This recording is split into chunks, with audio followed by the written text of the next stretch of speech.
नमस्कार एवरीवन, मैं doctor Chandrakamal, assistant professor sociology, college education government of Rajasthan. आज आपसे एक बहुत ही महत्वपूर्ण सोशल थिंकर एमिली दुर्कheim के बारे में बात करूंगी। एमिली दुर्कheim एक फ्रेंच फिलोसोफर और सोशियोलॉजिस्ट हैं। इनका जन्म 15 अप्रैल 1858 को फ्रांस के एपिनल टाउन में एक जूइश परिवार में हुआ, यहूदी परिवार में, और 15 नवंबर 1917 को इनकी डेथ हो गई। तो वेल स्टूडेंट्स, किसी भी थिंकर की जीवनी के बारे में जानना इसलिए ज़रूरी हो जाता है कि उस थिंकर के विचार होते हैं वो उसके परिवार से, उसके पर्यावरण से, उसके समाज से बहुत अधिक प्रभावित होते हैं। जिसे हम कहें देश, काल और परिस्थितियाँ किसी भी व्यक्ति के विचारों को निर्मित करती है।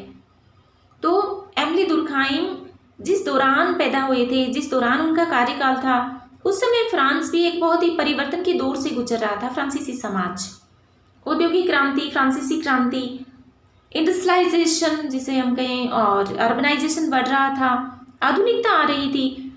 ऐसी सिचुएशन में फ्रांसीसी समाज एक परंपरागत समाज से आधुनिक समाज की तरफ बढ़ रहा था। तो देखिए, जिस तरह का समाज होता है, सामाजिक संबंधों पर उसका प्रभाव पड़ता है। तो जो बहुत बदलाव हो रहे थे समाज में इस कारण से, तो एमिली दुर्कheim ने ये सब देखा, समाज में हो रहे परिवर्तनों को, सामाजिक संबंधों में बदलावों को, समाज में जो हमारे आपस में एकता है, लोग किस तरह से मिलजुल कर रहते हैं, इन सब को देखा। तो एमिली दुर्कheim एक फ्रेंच सोशियोलॉजिस्ट थे। ये फैक्ट्स हैं इनके बारे में, ये देख लीजिए। फिलोसोफर थे ये, क्योंकि इनकी ग्रेजुएशन भी देखिए इन्होंने फिलोसॉफी में ही की थी। ये कलेक्टिव सोशियोलॉजिस्ट थे। इसका मतलब हुआ कि ये व्यक्ति के सामूहिक व्यवहार को महत्वपूर्ण मानते थे। मतलब व्यक्ति का व्यवहार होता है ना, वो समूह के व्यवहार से, समाज से प्रभावित होता है, सामाजिक परंपराओं से। व्यक्ति जो सोचता है वो वह नहीं कर पाता है। जैसे मान लीजिए आपकी ये मर्जी हो कि आप गांव में रहती हैं, लेकिन आप एक लड़की हैं, आप शॉर्ट्स पहने तो आप नहीं पहन पाएंगी कि समाज के लोग क्या कहेंगे, आपको सलवार कमीज पहनना पड़ेगा या जीन्स पहननी पड़ेगी। फिर देखिए, स्ट्रक्चरल फंक्शनलिस्ट थे, मतलब संरचनात्मक प्रकार्यवादी वे विचारक थे। इसका मतलब होता है बच्चों की, इस तरह की सोशियोलॉजिस्ट ये देखते हैं कि समाज की कोई भी संरचना, जैसे परिवार, विवाह, रिलीजन, धर्म जिसे हम कहें, वो कोई ना कोई जरूरी काम करता है समाज में, इसलिए उसका अस्तित्व है। जैसे धर्म की बात करें तो एमिली दुर्कheim कहते हैं कि धर्म से समाज में एक एकता आती है, इसीलिए धर्म का अस्तित्व है। फिर एमिली दुर्कheim एक पॉजिटिविज्म में विश्वास करते हैं, पॉजिटिविस्टिक सोशियोलॉजिस्ट है। इससे पूर्व समाजशास्त्र के जनक जिन्हें हम कहें, ये भी फ्रांसीसी थे, ऑगस्ट काम्ट, आपको सबको पता है ना। उन्होंने भी पॉजिटिविज्म का सिद्धांत दिया था। तो देखिए, पॉजिटिविज्म बहुत बार आपकी परीक्षा में आ जाता है और अक्सर बच्चे गलत करते हैं। बीए की कॉपी चेक करते हुए मैंने देखा है। पॉजिटिविज्म आपके कॉम्पिटिटिव एग्जाम्स में भी आता है। पॉजिटिविज्म का यहाँ मतलब पॉजिटिव एटीट्यूड से नहीं है बच्चों। पॉजिटिविज्म का यहाँ मतलब है साइंस, साइंटिसिज्म। साइंस किसी विषय को वैज्ञानिक दृष्टिकोण से अध्ययन करना, मतलब सोशियोलॉजी की एक साइंस बनाना, प्राकृतिक विज्ञानों की जैसे, फिजिक्स की जैसे, नेचुरल साइंसेस की जैसे। और हाँ, अब इनको, एमिली दुर्कheim को हम फादर ऑफ मॉडर्न सोशियोलॉजी भी कहते हैं, क्योंकि इन्होंने समाजशास्त्र को एक विषय के रूप में स्टैब्लिश किया, समाजशास्त्र की विषय वस्तु निर्धारित की। फादर ऑफ सोशियोलॉजी तो ऑगस्ट काम्ट है, लेकिन फादर ऑफ मॉडर्न सोशियोलॉजी नहीं कहते हैं, क्योंकि उन्होंने समाजशास्त्र को एक आधुनिक विषय के रूप में स्थापित किया। देखा, August Comte father of sociology है, Emile Durkheim father of modern sociology है। फिर एक सवाल है कि समाजशास्त्र के जो फाउंडिंग फादर्स हैं उनमें कौन कौन से सोशियोलॉजिस्ट का नाम आता है, तो ये आप मुझे लिखकर बताइएगा कमेंट बॉक्स में या अपने नोट्स में लिखिएगा। अब देखिए स्टूडेंट्स, एमिली दुर्कheim का कंट्रीब्यूशन बहुत सारे विषयों में, सोशियोलॉजी, फिलोसॉफी, एंथ्रोपोलॉजी, एजुकेशन और जो रिलीजियस स्टडीज़ हैं उनमें भी। और इन्होंने सोशियोलॉजी को एक पॉजिटिव साइंस बनाना चाहा, यह बात हम कर चुके हैं। साइंटिफिक सब्जेक्ट बनाना चाहते थे, ओके। और फिर इन्होंने रिलीजन की स्टडी की और प्रकारात्मक दृष्टि से ये देखा, अरुंडा जनजाति का अध्ययन किया, ऑस्ट्रेलिया की। कई बार आ जाता है आपके कि कौन सी जनजाति का अध्ययन किया, तो ये आप बता सकते हैं। फिर आपने देखा स्यू जेनेरिक लिखा हुआ आया था, इसका मतलब हुआ स्यू जेनेरिस, ओके। एमिली दुर्कheim कहते हैं कि जो सोसाइटी है वो अपने इसके हिस्सों से कहीं अधिक है। देखिए, सोसाइटी का निर्माण होता है व्यक्ति, समूह, परिवार, संस्थाएं आदि। वे ये कहते हैं कि लेकिन सोसाइटी इनसे कहीं अधिक है, इनसे कहीं अधिक पावरफुल है, इसका निर्माण स्वतः हुआ है और ये अपना सोसाइटी अपना स्वयं का अस्तित्व रखती है।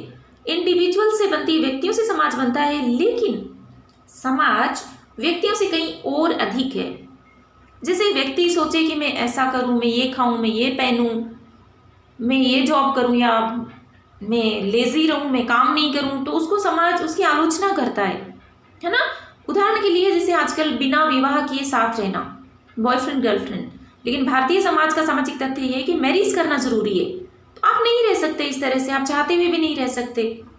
तो बच्चों, समाज बहुत पावरफुल है, किसे शादी करनी है, कौन सी जॉब करनी है, ये सब आदर्श आपको समाज देता है। समाज के अनुसार आपको बिहेवियर करना पड़ता है, आपके अनुसार समाज अपने नियम नहीं बदलेगा, समाज आप पे नियंत्रण रखेगा, एक फोर्स के रूप में काम करेगा। इसीलिए एमडी दुर्कheim कहते हैं समाज है वो स्यू जेनरिस है। इसको उन्होंने सिद्ध किया अपनी स्टडीज के द्वारा कि सोसाइटी अपने हिस्सों से अधिक है, टोटल से कहीं अधिक है वो। और उन्होंने कहा कि सोशियोलॉजी की जो सोसाइटी की जो रियलिटी है, बात हम कर चुके हैं, स्यू जेनरिस है, और सोशल रियलिटी है वो है an objective reality apart from individuals with in it. मतलब समाज की जो वास्तविकता है वे व्यक्तियों के जो इसमें रहते हैं उनके विचारों से अलग है ना। सामूहिक विचार है, वो सामूहिक विचारों की बात करते हैं, सामूहिक चेतना की बात करते हैं, वैसे ही हमें बिहेवियर करना पड़ेगा। उदाहरण के लिए देखिए, मान लीजिए एक फौजी है, वो टेररिस्ट से फाइट कर रहा है, वो टेररिस्ट संख्या में ज़्यादा है, उसके पास हथियार भी कम है, लेकिन फिर भी वो फाइट करता है। क्यों करता है? उसे पता है वो मर जाएगा, फिर भी करता है, क्योंकि समाज के मूल्य उसे कहते हैं कि देश की रक्षा करते हुए मर जाना उचित है। अगर वो वहाँ फाइट नहीं करेगा तो बताइए कोई उसको मानेगा, कोई उसकी श्रद्धा रखेगा उसके प्रति? नहीं। अभी कोविड टाइम्स में देख लीजिए, जिन डॉक्टर्स ने मरीजों की सेवा करनी बंद कर दी उनकी आलोचना की गई अखबारों में, मीडिया में, और जिन्होंने सेवा करते हुए अपने प्राणों को निछावर कर दिया उन्हें हम कोरोना वॉरियर्स कह रहे हैं, कोरोना योद्धा कह रहे हैं। तो बच्चों, समाज बहुत महत्वपूर्ण है दुर्कheim की नज़र में, और ये सच भी है। किसी भी थिंकर को समझने का सबसे अच्छा तरीका है आप उसके नज़रिए से सोचिए, चीज़ों को रिलेट कीजिए। अब हम देखते हैं कि उनके कंट्रीब्यूशन को कुछ और पॉइंट्स में और देख लेते हैं एग्जामिनेशन पॉइंट ऑफ व्यू से। वे सोशियोलॉजी को एक सिस्टमेटिक साइंस बनाना चाहते थे, व्यवस्थित विज्ञान, जैसे नेचुरल साइंसेस होती है ना सिस्टमेटिक, उसी तरह से कि वैज्ञानिक तरह से अध्ययन होंगे, है ना, एम्पिरिकल स्टडी जिसे अनुभविक अध्ययन कहें हम, और साइंटिफिक मेथड ऑब्जर्वेशन करें, डेटा कलेक्ट करके डेटा का विश्लेषण करना, उसके आधार पर तथ्यों की बात करना, फिर वो कलेक्टिव कॉन्शियसनेस की बात करते हैं जिसे हम सामूहिक चेतना कहते हैं, उस सामूहिक प्रतिनिधान की बात करते हैं। ये मैं अलग से क्लास में बात करूंगी। वो कहते हैं कि व्यक्तिगत चेतना होती है, एक तो हमारी व्यक्तिगत सोच, वो इतनी इंपॉर्टेंट नहीं है जितनी कि समूह की सोच, क्योंकि व्यक्ति अपनी मर्जी से बिहेवियर नहीं कर सकता सोसाइटी में, वो वही बिहेवियर करेगा जैसा कि सोसाइटी उसे उम्मीद करती है। जैसे मैं एक टीचर हूँ, आपको नहीं पढ़ाऊंगी, मेरी मर्जी नहीं है पढ़ाने की, तो क्या आप मुझे एक टीचर के रूप में रिस्पेक्ट देंगे? आप नहीं देंगे। लेकिन मैं आपको रेगुलर पढ़ाऊँ, आपकी लर्निंग में मदद करूँ, क्योंकि समाज एक टीचर से अपेक्षा रखता है, तो यू विल रिस्पेक्ट मी। ये बच्चों के बारे में, बच्चों का मन नहीं क्लास में आने का, लेकिन टीचर क्या कहेंगी, डांटेंगी, इमेज कैसा हो जाएगा, खराब हो जाएगा मेरा, तो you come to the college और पढ़ाई करते हैं आप इसीलिए। अब इनकी महत्वपूर्ण बुक्स को देख लेते हैं। तो the division of labour in society 1893 में लिखी, ये मैंने ईयर्स लिखती हैं बच्चों, और ऊपर वाली किताबें ज़्यादा इंपॉर्टेंट है, कई बार ये आ जाता है मैचिंग वाले क्वेश्चंस में ऑब्जेक्टिव में, कौन से ईयर में लिखी गई, तो ये आप कर सकते हैं। मैंने इसका फ्रेंच नाम भी लिख दिया है क्योंकि ये फ्रांसीसी थे तो फ्रेंच भाषा में ही लिखी है, बाद में अंग्रेजी में अनुवाद किया गया। दूसरी बुक है important book the rules of sociological method, समाजशास्त्री पद्धति के नियम जिसे कहें, 1895 में लिखी। इस पुस्तक में इन्होंने समाजशास्त्र की विषय वस्तु सामाजिक तथ्यों को बताया, सोशल फैक्ट्स का, और वो ये कहते हैं कि सोशल फैक्ट्स की साइंटिफिक स्टडी कर कर और सोशियोलॉजी को एक वैज्ञानिक विषय बनाया जा सकता है। तो ये आपको ध्यान रहे कि ये जो अर्ली सोशियोलॉजिस्ट थे ना, ये प्राकृतिक विज्ञानों से प्रभावित थे और ये समाजशास्त्र को एक वैज्ञानिक विषय बनाना चाहते थे। अगली पुस्तक है उनकी दी सुसाइड।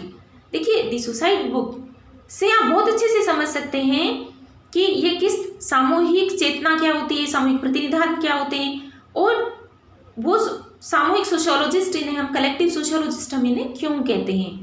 दुर्कheim कहते हैं कि सुसाइड है वो भी व्यक्ति नहीं करता है, ये व्यक्ति का विचार नहीं है मैं मरूं, ये समाज का विचार है, इसीलिए वो मरता है। मान लीजिए एक स्टूडेंट है, वो सक्सेसफुल नहीं हुआ, एग्जाम में फेल हो गया, तो वो सुसाइड कमिट कर लेता है। वो इसलिए करता है कि रिश्तेदार क्या कहेंगे, दोस्त क्या कहेंगे, मेरे परिवार वाले क्या बोलेंगे। बाकी एक आदिवासी बच्चा है जो जंगल में रहता है, वो तो नहीं मर रहा ना, वो तो कोई एग्जाम भी नहीं दे रहा ना, वो तो बहुत आराम से रहता है, क्योंकि उसके समाज के मूल्य अलग हैं। तो प्रत्येक समाज की सामाजिक तथ्य या सामाजिक धारणाएं, मूल्य अलग अलग होते हैं। नेक्स्ट बुक है उनकी the elementary forms of religious life. इसमें इन्होंने बात की है कि धर्म की उत्पत्ति कैसे हुई, वो टोटम की बात करते हैं। फिर ये और भी बुक्स हैं उनकी, और एक मैगजीन भी लिखी है द अन्य सोशियोलॉजिक, जिसके वो 1910 तक संपादक भी रहे। तो इनकी जो प्रमुख प्रमुख थ्योरीज हैं, आगे की क्लासेस में मैं एक एक कर इस पर बात करूंगी और आपको एक्सप्लेन करूंगी। तो वेल स्टूडेंट्स, अगर आपको रियली लर्निंग में फ़ायदा हो रहा है तो आप चैनल को लाइक कीजिए, सब्सक्राइब कीजिए और अपने दोस्तों के साथ शेयर कीजिए। And yes, let me tell you guys, इस क्लास में मैंने बहुत इंपॉर्टेंट फैक्ट्स रखे एग्जामिनेशन पॉइंट ऑफ व्यू से, तो आप इसको पढ़िए, नोट्स बनाइए, and take care, stay happy, stay motivated, and thank you so much.